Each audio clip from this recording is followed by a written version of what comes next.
Most of the law school curriculum in English-speaking countries focuses on cases. In the US, it's often landmark cases like Marbury v. Madison, Plessy v. Ferguson, Brown v. Board of Ed. And court cases involve specific events that happen to real human beings, and they're concrete enough to wrap your head around. But when law students reach their third year, at least in the United States, they have the opportunity to take jurisprudence, which is just a fancy term for philosophy of law. The dominant theory, at least today, in jurisprudence is legal positivism. Third-year law students often find it very difficult, but I'm going to explain it to you right now. The first concept that we're going to need is that of social phenomena, by which I mean things that depend for their existence on the thoughts or actions of people. For example, money. Here's some of my money. I brought it in as a prop. This is a piece of paper, and if all of the human beings in the whole world disappeared today, this paper could still keep on existing, at least for a while, until like the rain and the wind wore it down and turned it into like a dust of molecules or whatever. But its status as money depends on the continued thoughts every minute of people, at least throughout the United States of America. What makes this money is the fact that people think it's money. If I go to the store and hand this piece of paper to someone, then they'll give me some candy. But if everyone stopped caring about these pieces of paper, if they stopped giving me candy when I handed them the money, then it wouldn't be money anymore. The value of money is a social phenomenon. Its existence, the fact that the money has the value that it does, depends on the continued actions and thoughts of people. Does that mean that it's not real? No, it's real. Let me tell you, the value of money is a real thing. Like, I really can get candy for it, or jet skis, or whatever you can buy with money, you really can buy it. So money is real, its value exists, it's a totally real thing, it's just a social thing. Another big category of social phenomena would be things like fashion trends. Those pants are fashionable because people think that they're fashionable. There can be social phenomena that need human beings to think a certain way in order for them to exist, but humans don't even know that those things exist and that their thinking keeps them in existence. The one example of this that I could come up with is what I call the elevator rule. This is a rule of etiquette, I guess. When you go into an elevator, what you're supposed to do is turn around and face the door. This is a social rule, and its existence depends on people thinking a certain way. The reason that you're supposed to face the door, and that everyone else would think you're super weird if you just walked into the elevator and faced the wall or faced them, the reason people would think that's so weird is because there really is this rule.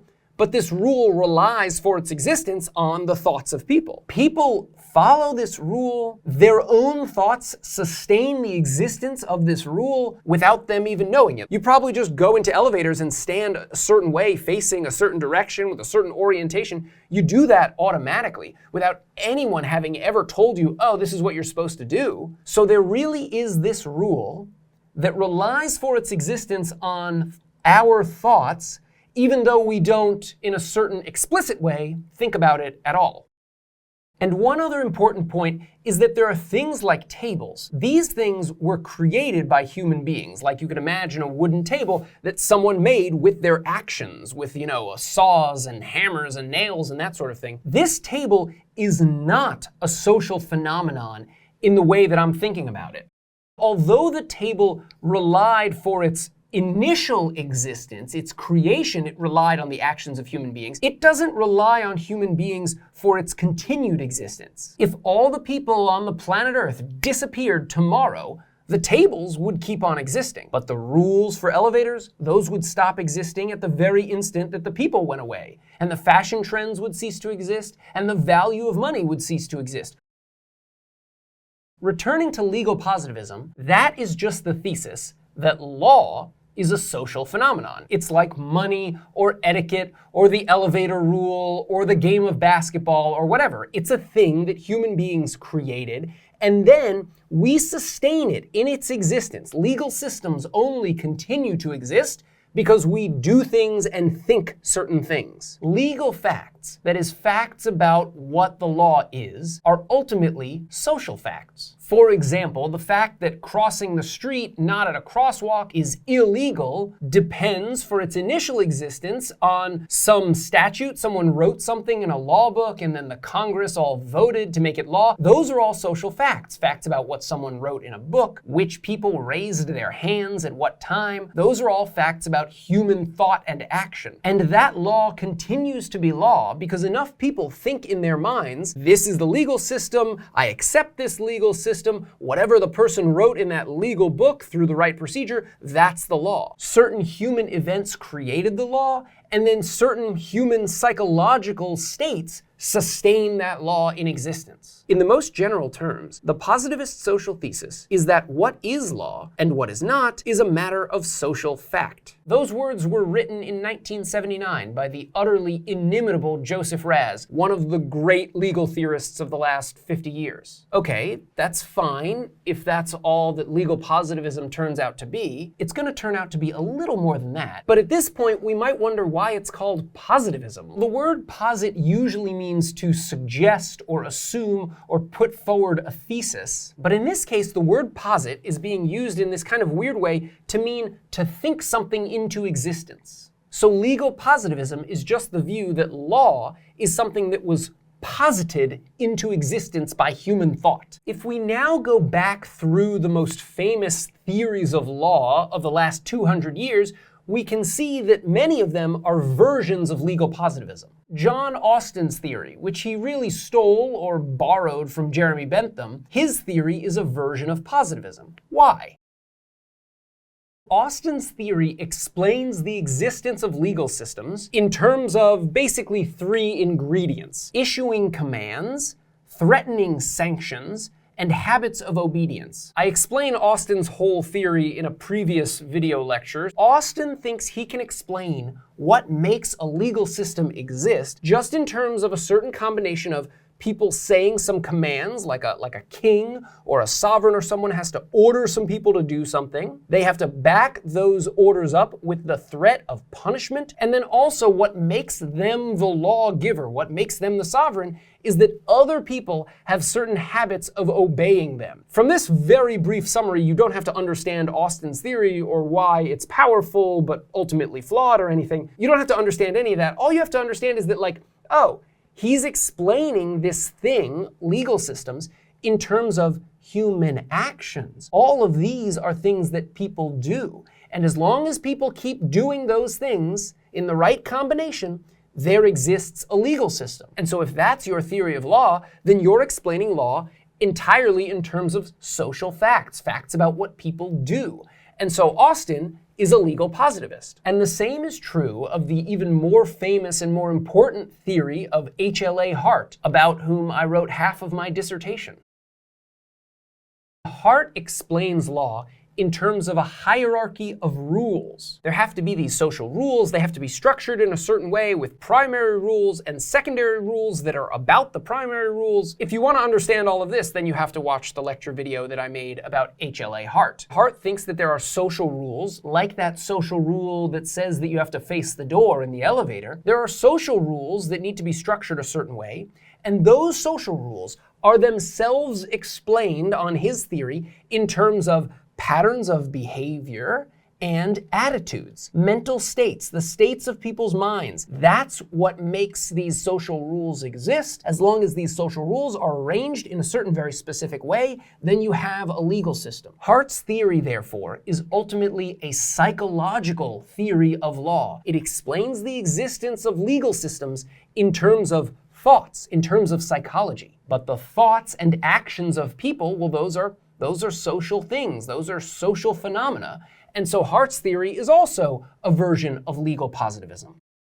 Okay, fine, that doesn't seem that hard. That's legal positivism. But what's like the alternative? The alternative theory, the theory that competes against legal positivism in jurisprudence, at least for the last few hundred years, is called natural law theory. Now, the phrase natural law theory gets used in ethics to mean something different. We're talking about in the philosophy of law, where this phrase means the idea that law is partly a social phenomenon, but it's also partly, inherently, a moral phenomenon. The idea generally behind natural law theory is that legal facts are determined ultimately by social facts and by moral facts. To see what this means, think back to the example of the law against crossing the street outside of a crosswalk. According to the positivist, the fact that that law is explained entirely by social facts. So by the fact that someone wrote in the law book and all the people raised their hands, those are social facts about where their hands go, and that enough people think that that's the legislative body with legitimate authority. And so all of those social facts, the thoughts of the people, the handwriting, the raising of the hands to vote, all of those social facts come together to make it the case that it is illegal to cross the street somewhere other than at a crosswalk. The natural law theorist will tell the whole same story about writing the law in the law book and everyone raising their hands, all that social stuff, but then they'll add an additional condition. They will say that that law only exists because it is not sufficiently immoral. If it turned out that the one true moral law set out by God or nature or justice itself or whatever truly prohibited this kind of law, it made it an offensive evil law, then that law would not be law at all. Famously, Martin Luther King Jr. was imprisoned for engaging in nonviolent demonstrations against racial segregation, and he wrote a response while he was in jail in Birmingham, Alabama. He wrote this response. It was a response to certain white community leaders and church leaders who were urging him and his followers to sort of, use caution and don't upset anybody, and yeah, this racial segregation is not so great, but don't get too upset about it. And his response was his famous letter from a Birmingham jail. I would agree with St. Augustine that an unjust law is no law at all. At least on a surface reading, the sentiment that he's putting forward is the natural law sentiment. The idea that if some law violates some, deep moral prohibition, then that law is not law. And if that's correct, then law is not a purely social phenomenon. There are certain moral constraints on what counts as law. Okay, now we're getting into the interesting territory. Legal positivism is contrasted with natural law theory. And because of this contrast, there's this other way, what's called the separation thesis, another way of stating what positivism is. On this way of articulating positivism, it is the contention that there is no necessary connection between law and morals, or law as it is and law as it ought to be. That's HLA Hart. He's like the best. He's my favorite, What's being separated? It's the facts about what the law happens to be, like what is illegal and what is not illegal. That is being separated from what should or should not be legal or illegal. Another way to draw this distinction with a certain bit of jargon is as the difference between descriptive facts and normative facts. And you can see how natural law theory has to reject the separation thesis. Natural law theory says that there's this moral check on what counts as legal. And so in order to figure out what the law is, you have to figure out what the law ought to be. You have to figure out the moral facts. Because you can never know if that law really is law, according to natural law theory, unless you know whether it would be totally evil for that thing to be law. Remember, according to these natural law theorists, like St. Augustine, born in the year 354, or maybe Martin Luther King Jr., an unjust law is no law at all. And so you really can't draw this distinction, this separation, between what law ought to be and what law is. Because what the laws are is in part determined by whether or not they meet these moral criteria. Positivism, because it says that law is a purely social phenomenon, there are no moral constraints on it in principle, therefore there's this conceptual separation. You can figure out what the law is before or separate from figuring out what the law ought to be. Okay, so does that mean that legal positivists think that law should not be informed by morality? No. That's not what they think. I mean, that's the first thought that most law students will have when they hear everything that I've just said, but that's not the view. Hold on. Positivism is just a theory about what law is. It just says in order for a law to be law, it doesn't necessarily have to be morally good. Now, a positivist can then go on to say that, oh, well, yeah, sure, that terrible law is law. It's just a terrible one. It's evil, and we should get rid of it. Martin Luther King, for example, he could resist a legal system. He could disobey its laws. He could point out that some laws are morally egregious. He could do all of that while being a legal positivist. Indeed, the legal positivist will claim that they have actually a better, clearer way of saying what Martin Luther King Jr. was up to. Because the positivist thinks that these are two different things, what the law is and what the law ought to be, the positivist can just state the case like this, like, look, there are these laws,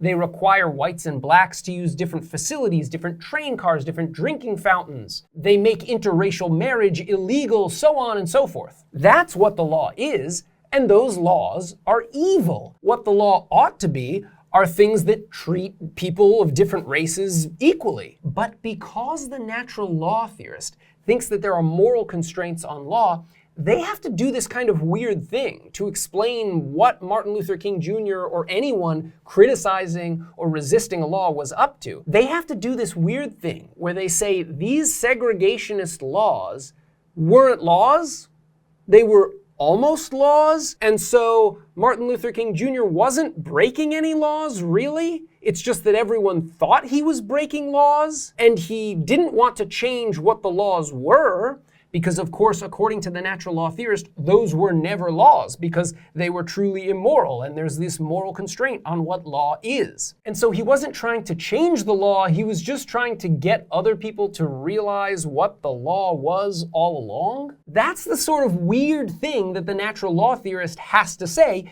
because they don't hold the separation thesis. The positivist can just state things a lot more clearly, and they claim that this is an advantage of their view. There's what the law is, and it's all this segregationist stuff.